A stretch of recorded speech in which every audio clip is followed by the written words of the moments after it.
أشهد أن لا إله إلا الله وحده لا شريك له وأشهد أن محمدا عبده ورسوله أما بعد فأعوذ بالله من الشيطان الرجيم بسم الله الرحمن الرحيم الحمد لله رب العالمين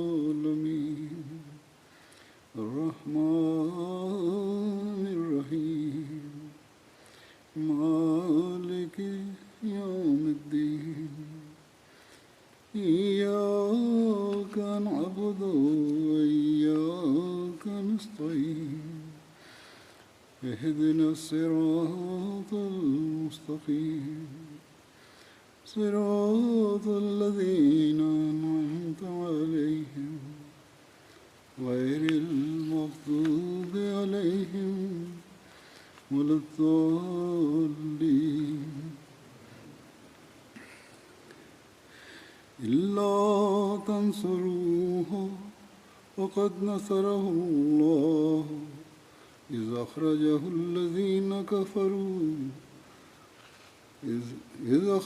الذين كفروا ثاني اثنين إذ هما في الغار إذ يقول لصاحبه لا تحزن إن الله معنا وأنزل الله سكينته عليه وأيده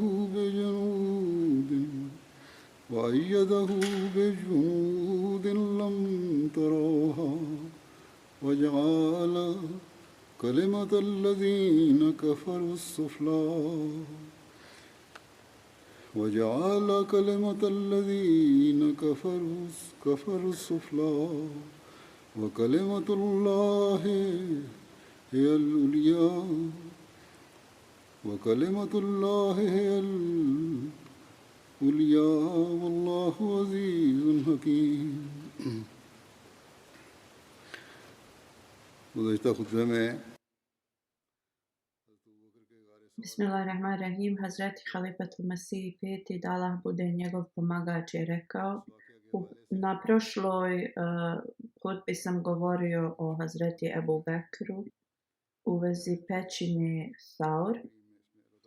U vezi ovog incidenta Allah dželešanu u časnom Kur'anu kaže: ako mu, to je poslaniku, vi ne pomognete, pa Allah mu je također prije pomogao kad su ga nevjernici istjerali iz domovine u takvom stanju kad je on bio jedan od dvojice, kad su obojica bili u pećini, kad je on rekao svom drugu: ne tuguj, zaista Allah je s nama.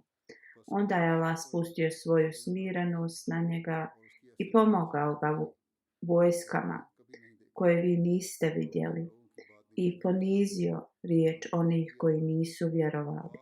A jedino je Allahova riječ gornja i Allah je moćan i mudar.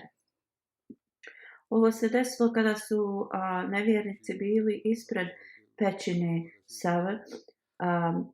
Ebu Bekr radijallahu anhu ih je čuo kako govori i postao je uznemiren jer se je bojao da će oni da ih otkriju. I kada je poslanik sallallahu alejhi ve sellem primijetio da je Hazreti Ebu Bekr radijallahu anhu uznemiren, on mu je rekao: ne tuguj, zaista Allah je s nama. Nevjernici su dopratili njih dvojicu do te pećine, ali osoba koja je bila taj putovođa, on je rekao: ja ne mogu da kažem gdje su oni nestali iz ove lokacije. Rekao je: tako mi Boga, osobu koju tražite nije otišla dalje od ovog mjesta. Tada je još neko želio i da zaviri u pećinu.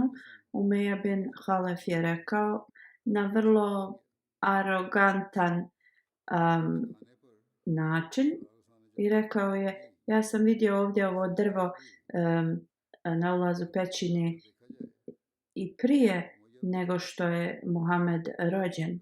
Kako on može da bude tu? I rekao je da trebaju da idu dalje.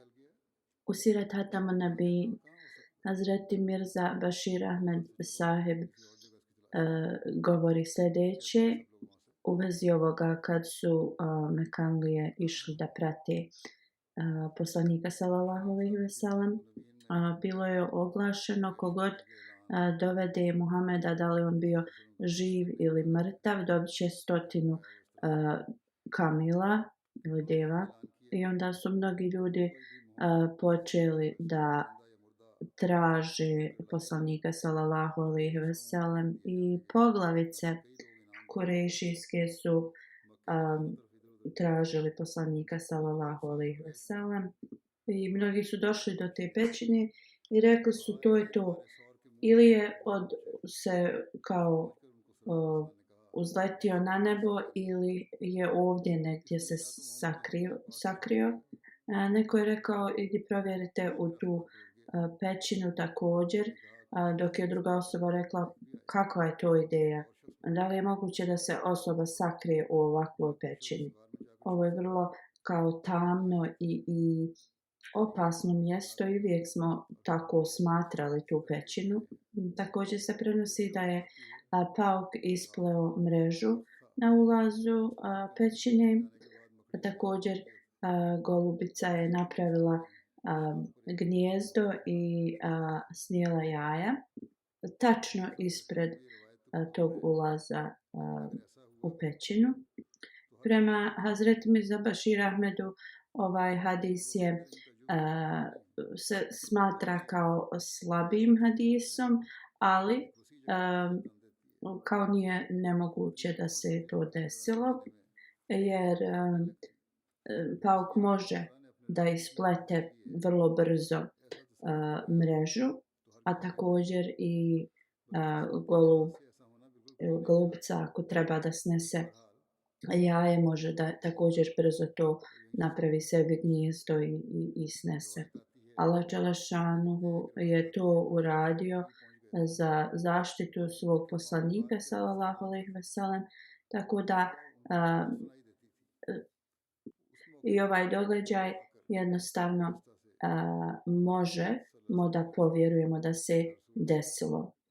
U svakom slučaju on kaže niko nije ušao u tu pećinu i svi su se vratili. Također spominje u svojoj knjizi da su Kurejše toliko bili blizu da su mogli im vidjeti noge iz pećine i da su mogli da čuju također šta razgovaraju. Onda je Hazreti Ebu Bekr radijallahu anhu rekao poslaniku sallallahu alejhi ve sellem, o Allahu poslaniče, oni su tako blizu, ako se samo malo više približe vidjet će nas. Poslanik sallallahu alejhi ve sellem je rekao, ne tuguj, zaista Allah je s nama. Onda je poslanik sallallahu alejhi ve sellem također rekao Ebu Bekru, zaista treći sa ovom dvojicom je Allah. U drugom hadisu se prenosi da kada su Kurejšije bili blizu pećine, Hazreti Ebu Bekr je bio vrlo zabrinut. Kada je poslanik sallallahu alejhi ve sellem primijetio njegovu zabrinutost, on ga je mu rekao da ne treba uopšte da se brine. Onda je Hazreti Ebu Bekr skoro plačući rekao, o Allahov poslaniče, ako sam ja ubijen, ja sam samo jedan čovjek, ali ne do Allah, ako je tebi nešto se desi, onda cijela zajednica, čitav umet je izbrisan. Onda je poslanik sallallahu alejhi ve sellem dobio objavu od Allaha dželešanuhu i rekao Ebu Bekru, o Ebu Bekre, nemoj da se bojiš, Allah je uz nas. I rekao mu je da ne samo da je Allah dželešanuhu poslanikov sallallahu alejhi ve sellem zaštitnik, nego oba dvojice njih i da ne treba da bude zabrinut. Hazreti Muslim Maud radijallahu anhu kaže u vezi ovoga, Kada je Allah dželešanu dao dozvolu poslaniku sallallahu alejhi ve sellem da se iseli iz Mekke, krenuo je sa Ebu Bekrom radijallahu anhu prema pećini Saur i oni su se znači smjestili u tu pećinu. Kada su nevjernici vidjeli da je poslanik sallallahu alejhi ve sellem izmakao ispred njihovih očiju, oni su odmah krenuli da ga traže. I oni su zaposlili najbolje tragače koji su mogli da prepoznaju korake ili stopala i oni su ih dovodili do ove pećine. Oni su rekli Muhammed sallallahu alejhi ve sellem mora biti ovdje, znači ti stope nestaju iz tog mjesta. Hazreti Muslih Maud kaže da ta pećina ima veliki otvor i da je bilo vrlo lako vidjeti unutra. Iako je to bilo slučaj, poslanik sallallahu alejhi ve sellem nikada nije bio ni zabrinut u vezi toga. I zbog ovoga također i Ebu Bekr radijallahu anhu je u njega se ulila ta snaga i nije imao strah i nije rekao kao sledbenici Hazreti Musa alejhi selama da će biti kao uhvaćeni. Ali samo je rekao poslaniku sallallahu alejhi ve sellem da neprijatelji su bili blizu i da ih mogu vidjeti. Tada mu je poslanik sallallahu alejhi ve sellem uz Allahovu pomoć ulio snagu rekavši nemoj da govoriš Ebu Bekre, nismo samo dvojica ovdje, Allah je treći uz nas. I znači kako će oni da budu u stanju da nas vide. I onda su neprijatelji se otali vratili nazad. Ovdje Muslih radijallahu anhu kaže da sledbenici Hazreti Musa alejhi selama oni su rekli kao faraon će nas uhvatiti. Ovdje Muhammed sallallahu alejhi ve sellem je toliko uz Allahovu pomoć ulio snagu u svog sljedbenika da jednostavno on nije rekao te riječi. On je rekao da neprijatelji su tako blizu nas, iako kao mogu nas vidjeti. Ali Muhammed sallallahu alejhi ve sellem nije želio ni ovaj strah da Hazreti Ebu Bekr prolazi kroz to i rekao mu je nemoj da misliš da je samo nas dvojica ovdje. Allah je s nama. Hazreti Muslih Maud radijallahu anhu spominje na drugom mjestu da kada su Mekanlije prešli sve granice progona i kada su muslimani nisu mogli da propagiraju svoju vjeru, Allah dželešanu je naredio da oni odu iz Mekke. Hazreti Ebu Bekr radijallahu anhu je želio nekoliko puta da ode, ali nije to mogao da uradi bez poslanika sallallahu alejhi ve sellem. I kada je poslanik sallallahu alejhi ve sellem bio spreman da krene iz Mekke, njega je pratio Hazreti Ebu Bekr radijallahu anhu. Hazreti Muslih Maud dalje govori, kada su otišli u noći, oni su se smjestili u pećinu koju sam ja također vidio kada sam otišao na hadž. To je mala pećina, ali otvor je 2 do 3 jarda široka. I on dalje isto govori kada su Mekanlije vidjeli da je poslanik nestao, oni su ga pratili i došli su sa ovim vrlo spretnim tragačima do te pećine. Uz Allahovu znači odredbu neke grmlje je izniklo ispred te pećine, da su ti ljudi samo pomakli te grane u stranu, lako bi vidjeli poslanika sallallahu alejhi ve sellem i njegovog ashaba Ebu Bekra radijallahu anhu. Kada su ovi tragači došli tu, on opet spominje, ili su se uzdigli na nebo ili se ovdje negdje kriju, nigdje nisu mogli da odu. Tada je Hazreti Ebu Bekr bio zabrinut za poslanika sallallahu alejhi ve sellem. Časni poslanik sallallahu alejhi ve sellem mu je rekao nemoj da tuguješ, zaista Allah je s nama. Hazret Musmal kaže da poslanik sallallahu alejhi ve sellem nije imao potpunu vjeru u uzvišenog Allaha dželešanuhu, onda i najhrabrije osobe bi u takvim situacijama kad je neprijatelj tako blizu uspaničile se. Obećani Mesija alejhi selam kaže Isa alejhi selam je izabrao jednu osobu, Tomasa koji ga je pratio, kao što je naš poslanik sallallahu alejhi ve sellem izabrao Ebu Bekra radijallahu anhu u vrijeme migracije u Medinu.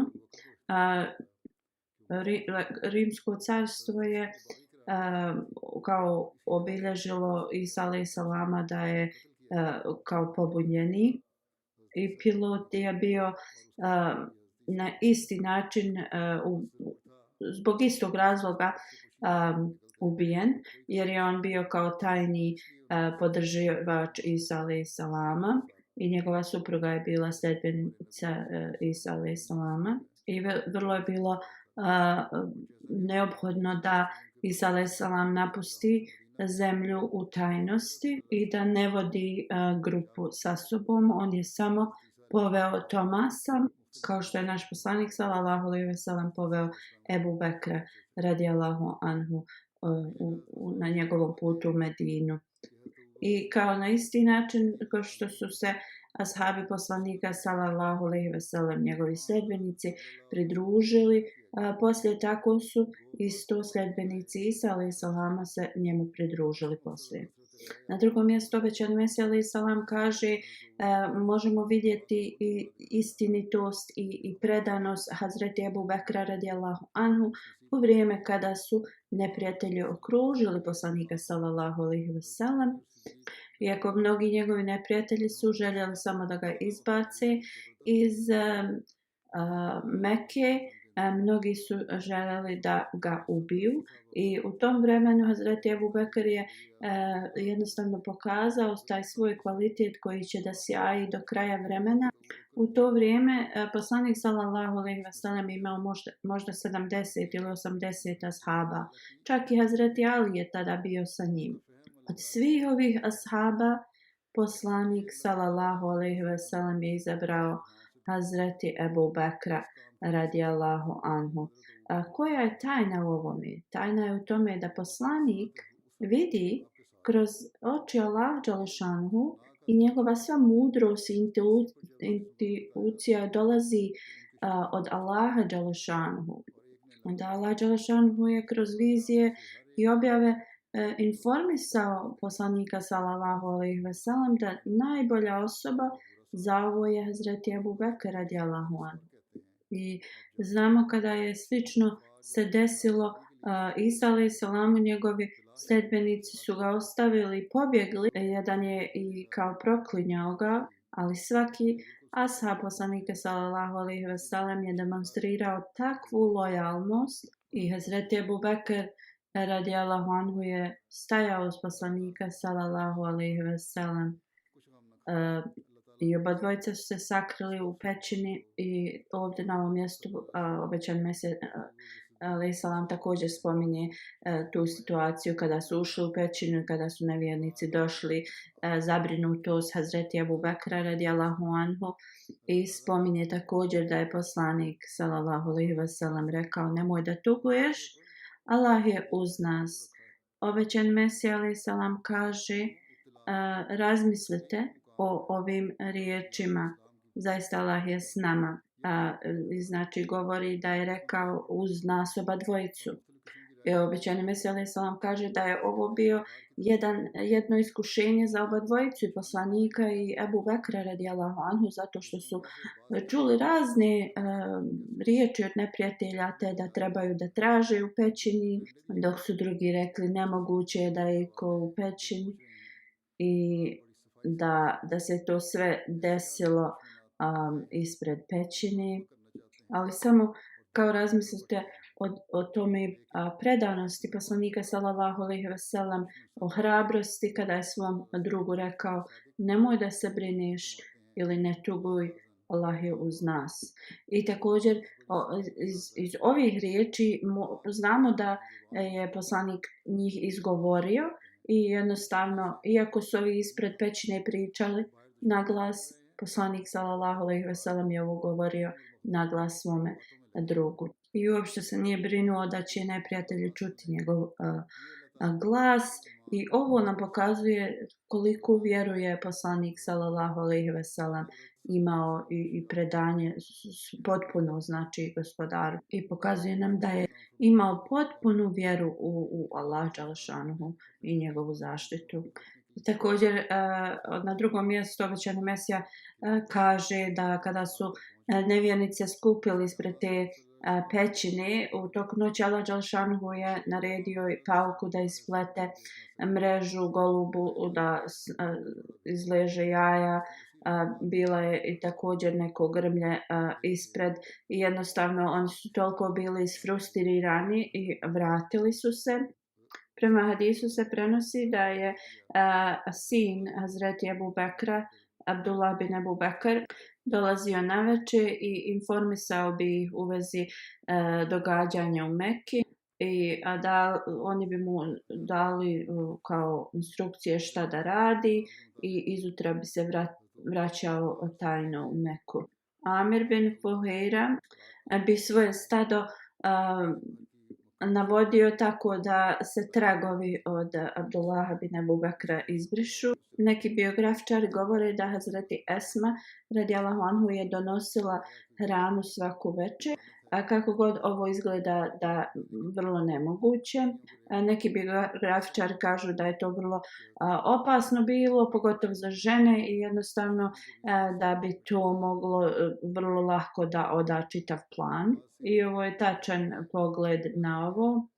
Jer Hazreti Abdullah bin Ebu Bekr je dolazio svaki dan, tako nije uopšte bilo potrebe da ona dolazi. Allah zna najbolje. Kada su 3 dana prošli poslije, ljudi iz Mekke su tražili svugdje i onda su se konsultirali jedni s drugima. Onda su također proširili ove vijesti o nagradi u susjedne gradove i rekli su kogod dovede Muhameda živog ili mrtvog dobit će 100 deva i onda zbog ovoga mnogi su počeli da traže poslanika sallallahu alejhi ve sellem. Pošto su 3 dana prošla, Abdullah bin Urejke je doveo kamile prema određenom planu. U Sahih Buhariju se spominje da je bilo dogovoreno da posle 3 dana kad prođe da ovaj čovjek dovede te kamile.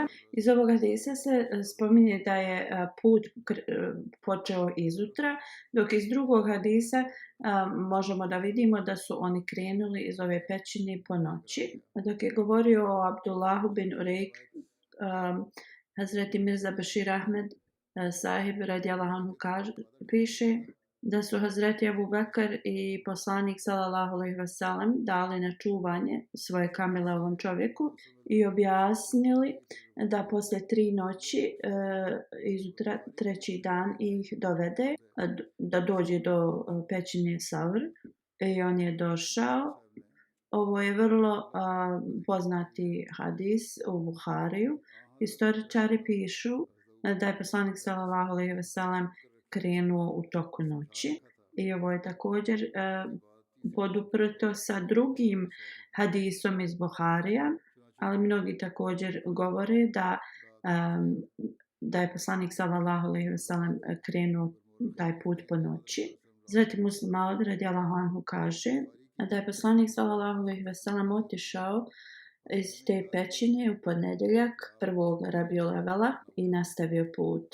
Prema Ibn Sadu kaže da je poslanik otputovao u ponedjeljak 4. Rabiul Evela. Alama Ibn Hajar piše da Imam Hakim kaže da ima mnogo hadisa, da je poslanik otišao iz Mekke u ponedjeljak i da je došao u Medinu također u ponedjeljak. Muhammed bin Musa Huwarizmi kaže da je poslanik sallallahu alejhi ve sellem napustio Meku u četvrtak i da je onda proveo 3 noći i otišao iz pećine u ponedjeljak. El Kasva se zvala Kamila poslanika sallallahu alejhi ve sellem. Amin bin Fuheira i Ebu Bekr radijallahu anhu su bili na istoj kamili i treći je bio na trećoj kamili. Tada Hazreti Ebu Bekr je u svojoj kući imao od prilike 5-6 hiljada dirhama i to nosio sa sobom.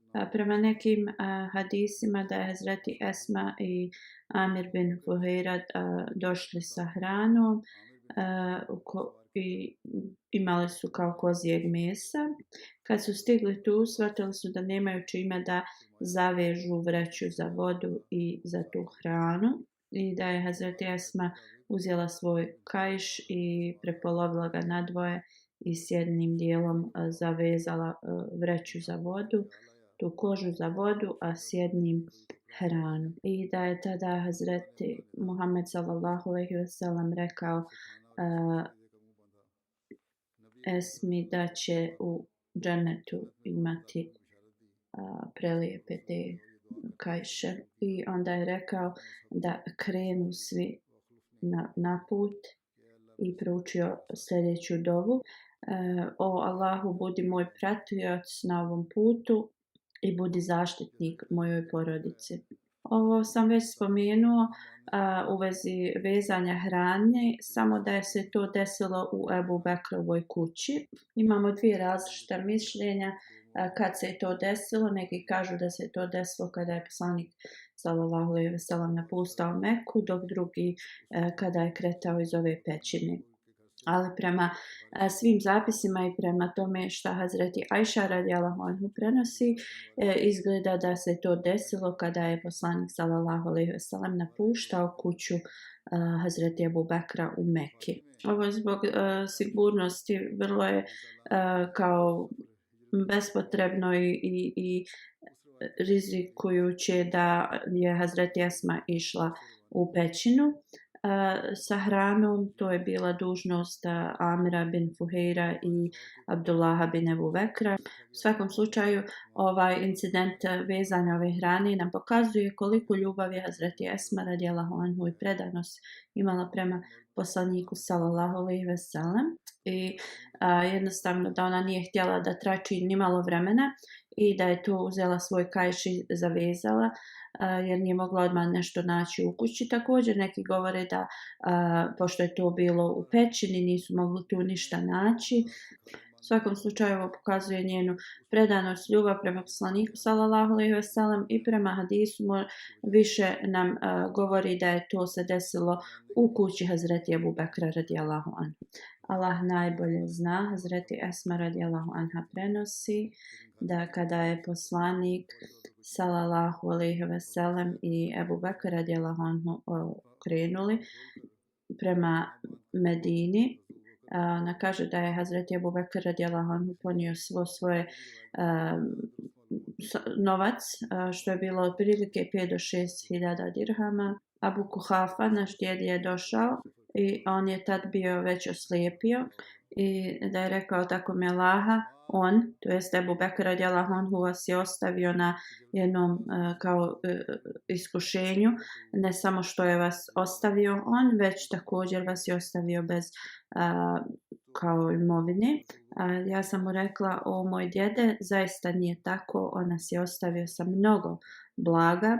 Onda sam stavila neko kamenčiće u posudu gdje je njen otac držao novac i pokrila sam kao krpom i dirnula djedovom rukom, rekla vidiš da imamo dovoljno.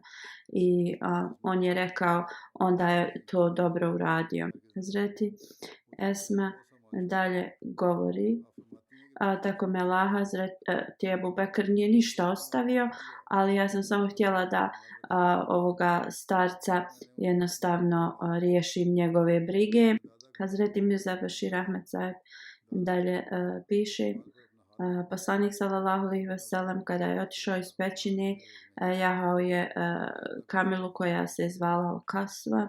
Amir bin Fuheira, sluga Ebu Bekra radijallahu anhu i Ebu Bekr su zajedno dijeli jednu kamilu Kada je poslanik kretao, okrenuo se još jednom prema Meki i rekao: O Meko, ti si mi najdraža, ali tvoj narod mi ne dozvoljava da ostanem ovdje. Onda je Ebu Bekr radijallahu anhu rekao: ovi ljudi će sigurno stradati jer su protjerali svog poslanika.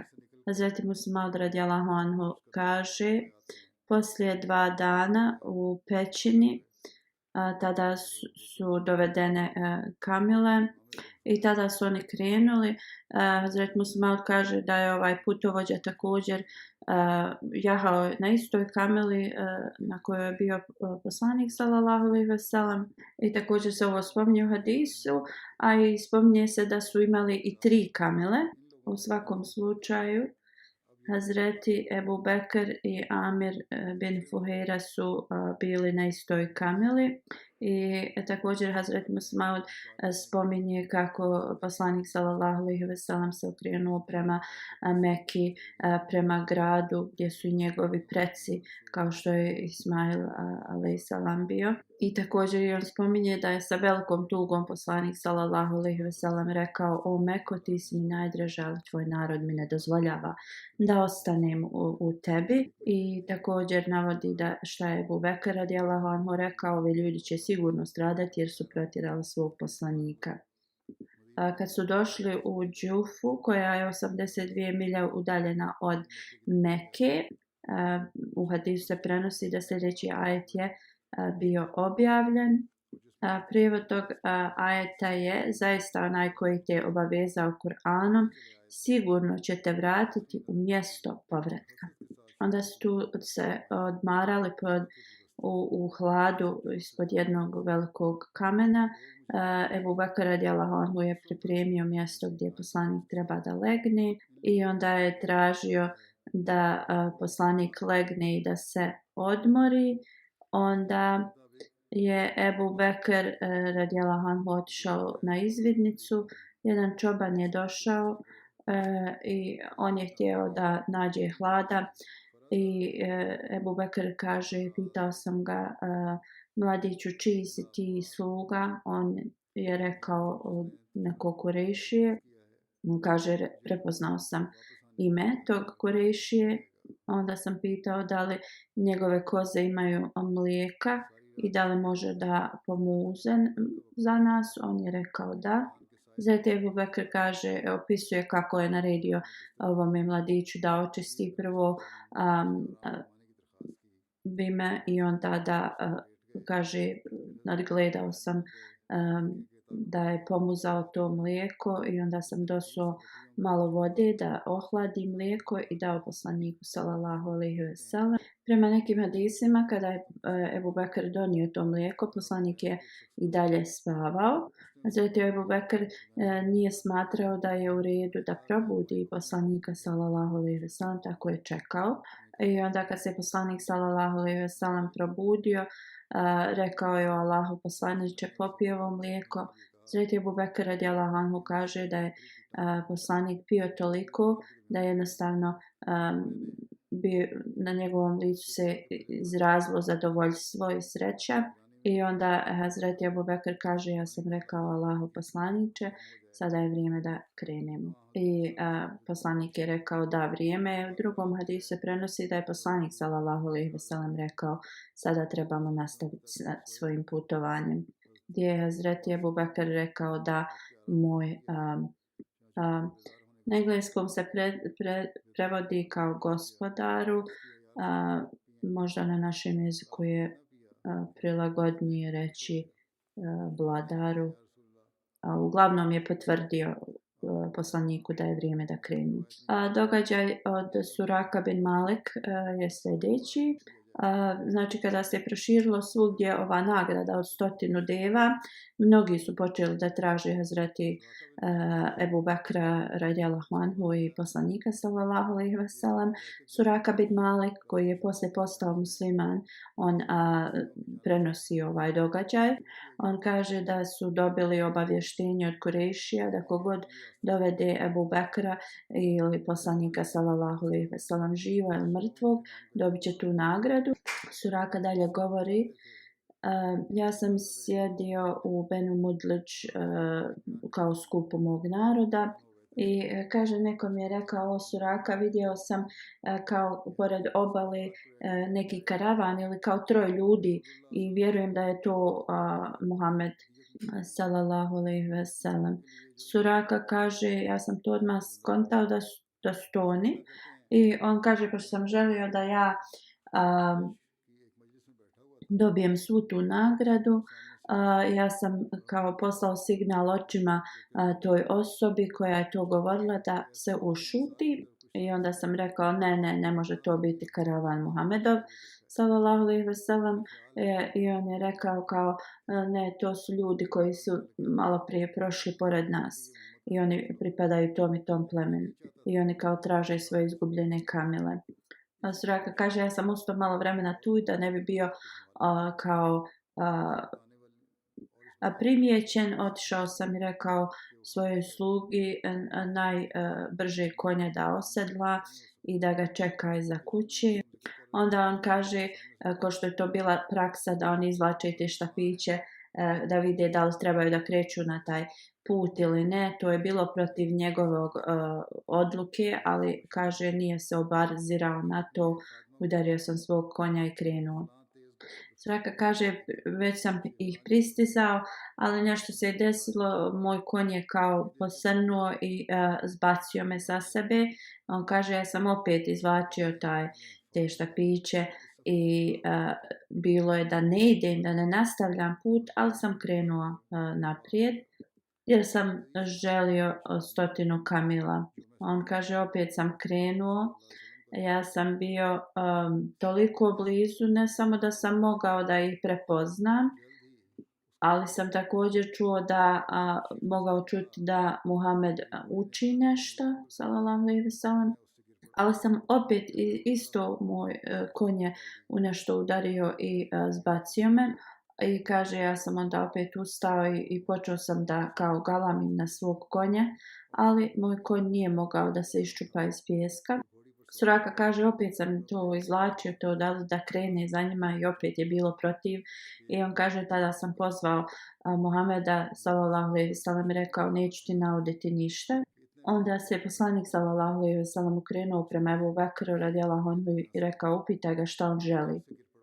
Suraka je rekao, predstavio sam se, rekao sam, ja sam Suraka i želim da razgovaram s vama. I onda im je Suraka rekao da su ljudi iz Mekke kao donijeli tu nagradu i da zbog toga on je išao za njima. I on kaže, posle kada sam vidio šta mi se dešava, ja znam da ovaj moj plan nije u redu. I on kaže, ja sam tada davao nešto poslaniku sallallahu alejhi ve sellem, ali on nije to prihvatio. Ja mislim kao hranu, nešto što je nosio sa sobom. Jedino što je poslanik sallallahu alejhi ve sellem rekao da čuvam tajnu gdje se oni nalaze. A Suraka je obećao da će čuvati njihovu tajnu i rekao mu je, ja znam, Suraka je rekao poslaniku, kao ja znam da ćeš ti biti jednog dana kralj i molim te daj mi neki kao dokaz da ću ja biti zaštićen radi ovoga. I prema hadisima se kaže, prenosi da je znači Suraka tražio kao napismeno i da je poslanik sallallahu alejhi ve sellem naredio Hazreti Ebu Bekru da mu ovo napiše. A prema drugom hadisu se prenosi da je Amir bin Fuhejra to napisao za njega i onda je Suraka uzeo taj zapis i vratio se. Inšallah, nastavit ću da govorim o ovim događajima. Ako Bog da, sutra Nova godina počinje, da uzvišeni Allah blagoslovi sljedeću godinu za sve džematlije, da uzvišeni Allah zaštiti džemat od svakog zla i da potpuno uništi sve spletke neprijatelja i da mi dočekamo i da vidimo sve te blagoslove koje je uzvišeni Allah obećanu Mesiju alejhi salamu. Također je rekao da u novu godinu trebamo ući sa molitvama i također da trebamo da se potrudimo da uđemo u novu godinu sa tahadžud namazom i da mnoge džamije kao prave plan u vezi ovoga i džamije koje nisu još to uradile trebaju da urade plan. A ako ne može da se desi to organizuje, onda ljudi trebaju da individualno klanjaju tahadžud u svojim kućama, pojedinačno ili u džematu. Iako ljudi trebaju da imaju znači naviku da klanjaju tahadžud redovno, a sutra ako Bog da kad ga klanjaju trebaju da to stvore navikom da klanjaju svaki dan. Da Allah dželešanu podari svima ovu mogućnost, osim da učite često salavate i istakfar, učite sljedeće dove što više možete. Rabbena la tuzigh qulubana ba'da iz hadejtena ve hab lana min ladunke rahme inneke entel vehab. Prijevod: Gospodaru naš, ne daj da naša srca postanu iskrivljena nakon što si nas ti uputio, i podaj nam milost svoju, sigurno si ti jedini veliki darovatelj. Također učite sljedeću dovu: Rabbena gfir lana zunubena ve israfena fi emrina ve sebit aqdamena vensurna alal kaumil kafirin. Gospodaru naš, oprosti nam naše grijehe i prijestupe u ovoj našoj stvari i učvrsti korake naše i pomozi nas protiv nevjerničkog naroda. Da uzvišeni Allah podari svakom Ahmedi muslimanu da ovo ispuni. Poslije hudbe klanjat ću dženaze u odsustvu sljedećim džematlijama i sad ću spomenuti neke detalje. Malik Faruk Ahmed Kokar iz Multana, koji je preminuo 18. decembra u 80. godini, na lillahi ve inna ilaihi rađiun. On je bio sin od Malika Umara al Kokar sahib, koji je bio vrlo poznati i časni čovjek u Multanu, a majka mu je bila Sejda Nusrat Džan Begum sahiba. Sejda Begum je bila poznata, ona je bila kćer Mir Muhammed Isak sahiba. Malik Umar sahib je prihvatio Ahmedijat u ranoj mladosti u Kadijanu u vrijeme Halifatul Mesih II. Radijallahu anhu. Znači njegov otac je preminuo vrlo mlad i Malik Faruk Ahmed sahib je tad imao kao 20 godina. Imao je nešto samo malo zemlje i on je od te zemlje bio u stanju da se brine za svoju majku i maćehu i mnoge članove porodice. Služio je na raznim pozicijama u džamatu Multanu. Služio je kao emir od 1980. do 1995. Oženio se 1968. godine, kćerku od Mirza Aziz sahib. Hazreti Halifatul Mesih II. Je održao vjenčanje. Allah im je podario jednog sina i 5 kćeri. Njegova supruga kaže da je on bio vrlo draga osoba koja je iskazivala ljubav i pažnju na najmanjim stvarima. Klanjao je redovno tahadžud i mene je budio.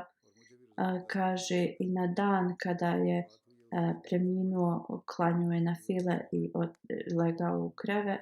Uvijek je pokušavao da ima abdest i prije nego što je postao emir, on kaže god bi Ahmedi nazvao u vezi nekog problema ili nešto, on bi uvijek bio spreman da služi. I kada je postao emir, rekao je da uvijek trebam da imam neke hrane ili čaja spremnog, jer u svakom trenutku možemo imati goste. I ona kaže uvijek bi imali goste, uvijek bi neko bio u našoj kući. Također bi davao našu kuću misionarima da borave u njoj. Ona kaže naša kuća je postala kao jedan ured i on je bio vrlo gostoprimljiv. Ona kaže svi su ga volili i poštovali, ne Ahmedi, i cijela porodica Kokar. uvijek je pazio svoje rodbinske veze. A hvala Allahu, uvijek je učio Kur'an na najljepši način. Ona kaže kad bi ja učila Kur'an, on bi me popravljao i ne bi gledao u Kur'an. Njegov sin Talha kaže da je se on brinuo za obadvije njegove majke i nikada ne bi pravio razliku između njih. I također je poženio i udao sve svoje braće i sestre. Ima je otvoreno srce prema svima, posebno ljudi koji su dali svoj život u službu džemata. I on je napravio jednu kuću u kojoj je govorio da je zaista napravio samo rad džemata i kogod bi trebao smještaj, on bi ih tu smještavao. On kaže također on je bio u pratnji četvrtog halife radijallahu anhu kada je napuštao Pakistan i odselio u London. I on kaže da također je on upravljao jednom tim grupom kada su napustali Pakistan i pokazao im je kao pravi put koji je bio sigurniji. On kaže dok je moj otac bio emir, naša kuća je bila više kao neki ured nego kao naš dom i uvijek je bilo naroda i on je davao svo svoje vrijeme da služi vjeru i on je bio vrlo lahka osoba za razgovaranje, pomagao je također Neahmedi rodbini.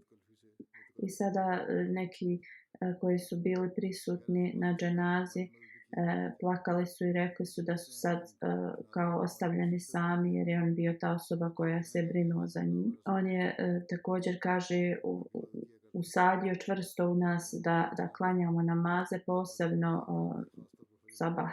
Njegova ćerka Fajza kaže moj otac je imao toliku vjeru u Allaha, jednostavno prošao je kroz mnogo poteškoća, bio je kao vrlo mlad, ostao je bez roditelja i kroz svašta je prošao, od malih nogu uvijek sam mogla da vidim koliku kao vjeru u Allaha moj otac je posjedovao. I uvijek bi govorio da Allah dželešanu je taj koji uvijek završava sve njegove poslove. I kaže moj otac je imao ogromnu ljubav prema hilafetu. Kad bi god govorio o hilafetu, počeo bi da plače.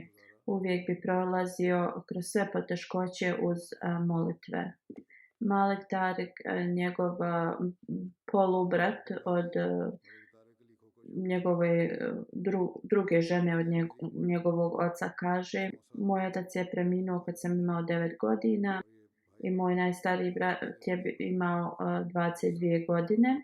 Kako god on se je brinuo za nas kao što bi se otac brinuo i kroz sve moje godine nikada nisam ni osjetio odsutnost mog oca. I on dalje kaže da je on tako se brinuo i za Neahmedi rodbinu i mnogima je pomogao i za školovanje i da dobiju posao.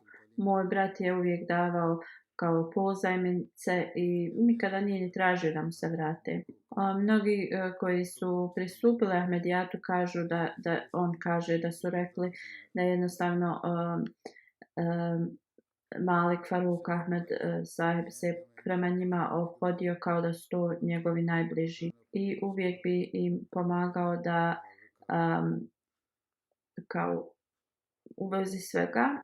I on kaže da je imao neko obećanje koje će da ispuni kao isplati u vezi i da je to bila kao njegova briga i da je neki dio toga ostao neplaćen i moli dragog Allaha da njegova djeca to mogu da isplate. Njegova sestra Tahira koja je također od njegove druge supruge od njegovog oca kaže moj brat se uvijek ophodio prema meni kao da je otac i nikada nije pravio razliku između njegovih kao prave braće i polubraće ili sestara. Nikada to nismo osjetili. Isto nas je se ophodio prema svim braći i sestrama, također i prema svojoj vlastitoj majci i drugoj supruzi od oca. i nikada nismo ni osjetili da smo imali kao različite majke. Ona kaže, zaista se ophodio prema meni kao jedan otac koji uvijek pomaže djeci, da li oni bili sretni ili tužni. Namuda Seher, njegova kćerka, kaže, uvijek se sjećam njegovih kvaliteta kao što je gostoprimstvo i usluga drugima. Kaže, na primjer, ako bi ta njegova tolika gostoprimstva, ako bi mi sjeli za sto da jedemo i neki gosti bi došli, on kaže, on bi tu hranu odnio gostima, a mi bi sebi ispržili jaja i jeli. Ona kaže, mi kroz život pravimo razne greške ili nešto, ali kaže, on nikada nije spomenuo ništa protiv hilafeta cijeli život. On bi se uvijek brinuo da mi svi slušamo hudbu od halifatul Mesiha i da smo uvijek povezani s džematom, da Allah Želešanuhu mu podari oprost i milost i njegovoj djeci sabor i da im Allah omogući da oni budu odlični u dobrim dijelima. Rahmetullah sahib iz Indonezije koji je preminuo u 66. godini, inna lillahi wa inna ilaihi rađiun. Rođen je u istočnoj Džavi, uradio je bejat u 1980. 1993. je postao dio vasijeta. On nastavio da služi džematu Karantaki sve do smrti. Iza sebe ostavlja suprugu, 3 djece i 6 unučadi. Njegova supruga piše da je sanjao jednom gdje je bila velika grupa ljudi u nekoj redu. U snu je pitao u kom redu da se pridruži. Neko mu je pokazao prema nekom redu gdje je neka kao časna osoba stajala. Nije prepoznao tu osobu. I nekoliko vremena poslije on je saznao da je tu osobu koju je vidio u snu bio Većani Mesih alejhi selam. I zbog ovoga on je prihvatio Ahmedijat. Njegova kćerka piše poslije njegovog bejata ne samo da je na lokalnom mjestu služio džemat, uvijek je kada bi bili napadi na džemat hrabro štitio džemat, bio je vrlo gostoprimljiv. On također kaže da je volio hilafet i bio je poslušan. Abdul Basit, emir Indonezije, piše da je toliko volio hilafet i džemat. Kaže, u istočnoj Javi ima džemat gdje su oponenti nekoliko puta napadali i kao prisiljavali lokalni autoritet ili vladu da stave restrikcije na džematske aktivnosti. I Rahmetullah je tada vrlo hrabro odgovarao na sve ove laži koje su oni izgovarali protiv džemata. I alhamdulillah i dan danas je taj džemat aktivan tu i nisu dobili nikakve restrikcije. Da mu Allah podari oprost i milost i da njegove djeca nastave da rade dobra djela. Sljedeća je El Hadž Abdullah Hamid Tak iz Kašmira. Preminuo je 24. decembra u 94. godini na lillahi wa inna ilaihi rađiun. On je bio Musi, hvala Allahu. Bio je sin Muhameda Ikra sahiba koji je bio rani Ahmedi u tom mjestu. Bio je veoma pobožan, ljubazan i voljen od svih. Služio je zajednicu dugo vremena. Bio je emir u Kašmiru i distriktu također. Centralnom džematu je služio. Također je bio kao neki čas na Tahrike Jadida član u Indiji. 1987. dok je bio u provinciji emir, 5 škola je otvoreno u njegovom vremenu. On je također se trudio da se otvore mnoge misionarske kuće i džamije i uvijek se trudio da što bolju edukaciju pomogne omladini da steknu. U Jaripura mjesto je bio vrlo poštovan od sviju zbog toga što se trudio u raznim sferama da postigne nešto za dobrobit čovječanstva, da mu dragi Allah podari oprost i milost i da njegovo potomstvo bude pobožno i da oni također imaju mogućnost da služe.